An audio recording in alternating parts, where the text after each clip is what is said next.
Chase Lee Hockey with the blue futon out of the box or out of the wall, whatever you want to call it. We have Jason Statham, Guy Ritchie, Wrath of Man. Have I seen this before? No. So let me see if this Wrath of Man is really a man that needs to be wrathed.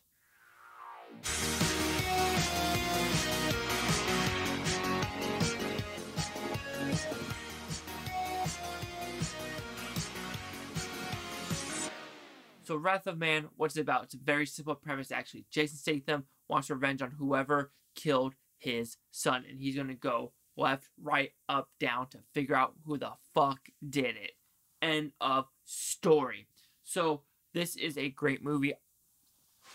I love me some Guy Ritchie movies. That's all I'm going to say. I love me Gentlemen. I love me this. I love me Lock, Stock, Two Smoking Barrels. I love me some Snatch. I love me some King Arthur. Yes, I said it. That King Arthur movie is way better than it needs to be, and I enjoyed the living shit out of that movie.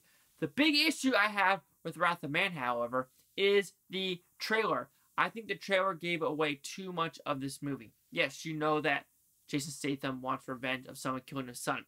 And I think you need to put that in the movie because, you know, you want the viewers to come in. But I think it's a very pivotal plot point that I think didn't need to be in the trailer because, A, there's a lot more of Jason Statham's character than the trailer does persist. But when you watch the trailer again, you realize he's wearing different clothes at different times. Like, is he really this guy driving the safe truck? Or what the fuck these trucks are called, guys? What are they called? Cash trucks, security trucks. Come on, Chase.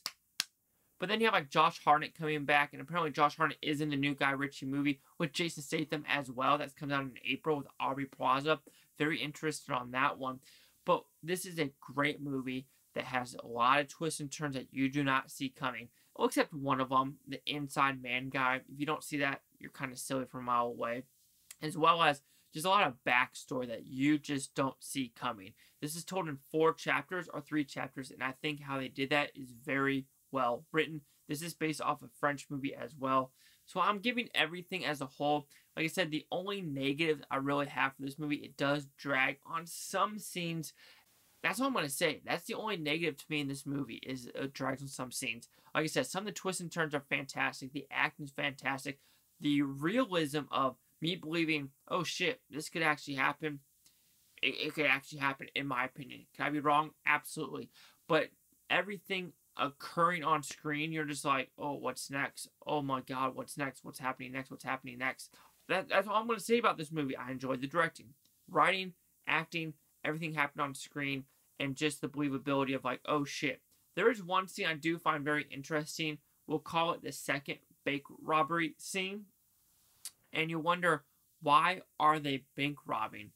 Do they always do it? As well as how Jason Statham's son died. Who was the one saying left or right? Was it an... That's the part where I get confused about overall with that writing aspect of second bank robbing scene, as well as who was saying left or right. Because if they were saying left or right, shouldn't they have known that there's collateral damage at that scene? Like I said, I don't like, and with that left and right, I'm just more now thinking about it. Shouldn't they have known who was hired to do this hit? Maybe. I don't know. Like I said, it feels like there's a lot of interesting aspects that maybe I need to dive deeper and rewatch, or you guys could tell me that I'm an idiot. Sure, why not?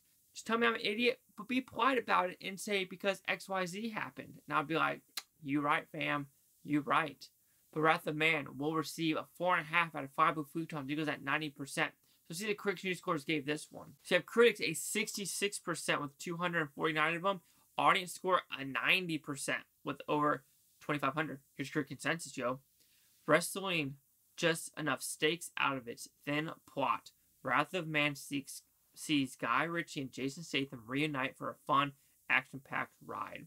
I mean, I go with some audiences saying this flashback fueled revenge story takes a little time coming together, but Jason Statham fans in the mood for an action-packed, very violent film definitely won't be disappointed. Absolutely, it takes a little bit of time to get there, and the people that are actually doing this bad thing, you know, because there's actually like technically 2 bad guys. You have the A and the B, B is the final one. The A is the overall one. So the B one, I mean, I could understand what they're doing, but the believability of them doing it, maybe. But anyway, 90s are 66. Chase like with the blue futon. Like, comment, subscribe. Let me know what you think about Futopia. You Futonians. Thanks for watching. Have a great day. Like I said, the next Guy Ritchie movie is coming out in April. Pretty excited. And fun fact, Miramax. Is Miramax coming back? Because this is a Miramax release. This is WB, MGM, and Miramax. So yeah. Is Miramax making a comeback? Let's find out.